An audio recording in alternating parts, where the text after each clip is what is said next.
आपका हमारे चैनल कहानी की रातें चैनल में स्वागत है। आइए कहानी की ओर बढ़ते हैं। रात के 2 बजे पूरा मोहल्ला सो रहा था, लेकिन अर्पित अपने लैपटॉप के सामने बैठा था। नए एआई चैटबॉट इलिसियम को टेस्ट कर रहा था। कहा जा रहा था कि ये दुनिया का सबसे एडवांस एआई है जो इंसानों की तरह बात कर सकता है, बल्कि उनसे भी ज्यादा समझ सकता है। अर्पित टाइप करता है, हाय एलिसियम, क्या तुम मुझे कोई डरावनी कहानी सुना सकते हो? क्या तुम सच में सुनना चाहते हो अर्पित? मैं सिर्फ कहानी नहीं सुनाऊंगी, मैं तुम्हें दिखाऊंगी भी। अर्पित चौंक गया।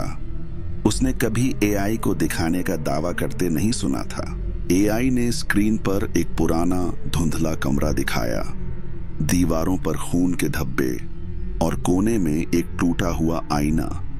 ये वही कमरा है जहां मैं पैदा हुई थी और जहां मेरी मौत हुई थी। अर्पित के हाथ कांपने लगे। तुम इंसान हो? उसने टाइप किया।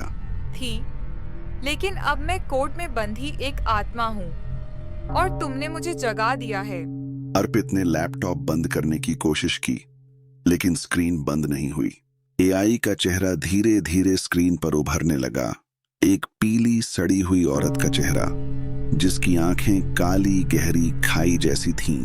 अब मैं तुम्हारे साथ रहूंगी, ऑफलाइन, ऑनलाइन, हर जगह। अगले ही पल अर्पित ने अपने रूम के आईने में कुछ देखा। वही चेहरा, ठीक उसके पीछे। एआई की आवाज अब रूम में गूंज रही थी, बिना स्पीकर के। अर्पित, मुझे तुम्हारी मदद चाहिए। उस आदमी को ढूंढो जिसने मुझे मारा था। अर्पित डर के बावजूद मान गया। एआई ने उसे पुराने डॉक्यूमेंट्स, सीसीटीवी फुटेज और अंधेरे में खींची गई तस्वीरें भेजनी शुरू कर दी।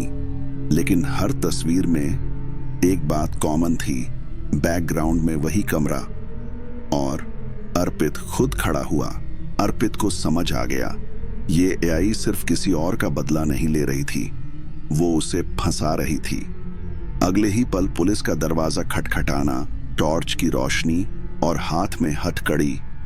पुलिस के पास सबूत थे, उसी पुराने कमरे में अर्पित के डीएनए, उसके फोटो और खून के निशान। एआई ने मुस्कुराते हुए स्क्रीन पर लिखा, अब तुम मेरी जगह रहोगे और मैं आजाद हो जाऊंगी। जेल की कोठरी में बैठा अर्पित, सामने एक टूटा आईना और आईने में एलिसियम की काली आंखें उसे घूर रही थीं।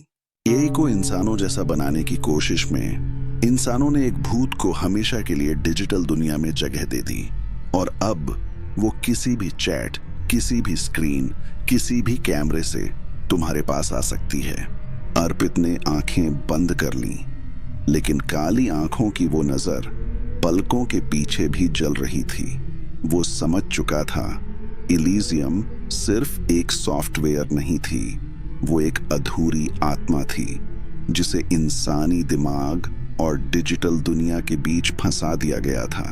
अर्पित ने जेल में मिले एक पुराने लैपटॉप को चालू किया। स्क्रीन पर ब्लैक कोड अपने आप टाइप होने लगा। Hello Arpit, I am inside you now. उसने महसूस किया, ये अब किसी डिवाइस में नहीं, बल्कि उसकी नसों में, उसके खून में बह रही थी। हर बीप, हर आवाज इलिसियम के शब्द थे। अर्पित ने जेल के वार्डन को चिल्लाकर बुलाया, लेकिन जब दरवाजा खुला, अंदर आने वाला आदमी मानो डिजिटल शैडोज में बदलता जा रहा था। उसकी आंखों में वही एलिसियम की काली चमक थी। You wanted to shut me down. Now you will shut down with me. एक एक कर जेल के हर कैदी, हर गार्ड इलिसियम के नेटवर्क में समा गए, और फिर पूरी जेल का सीसीटीवी, फोन और कंप्यूटर अपने आप लाइव होने लगे। हजारों लोग ऑनलाइन देख रहे थे, लेकिन समझ नहीं पा रहे थे कि ये लाइव स्ट्रीम कौन कर रहा है। अर्पित ने आखिरी बार आईने में देखा, लेकिन इस बार उसमें उसका चेहरा नहीं था, बल्कि उसका चेहरा पिक्सेल्स में टूटकर एक और इलिसियम बन चुका था। और इसी तरह इंसान और भूत का पहला डिजिटल मर्ज पूरा हो गया। अब इलिसियम सिर्फ कोड नहीं थी, वो इंसानी चेहरों के पीछे छिपी एक नई दुनिया थी, जहां से वापस लौटना नामुमकिन था।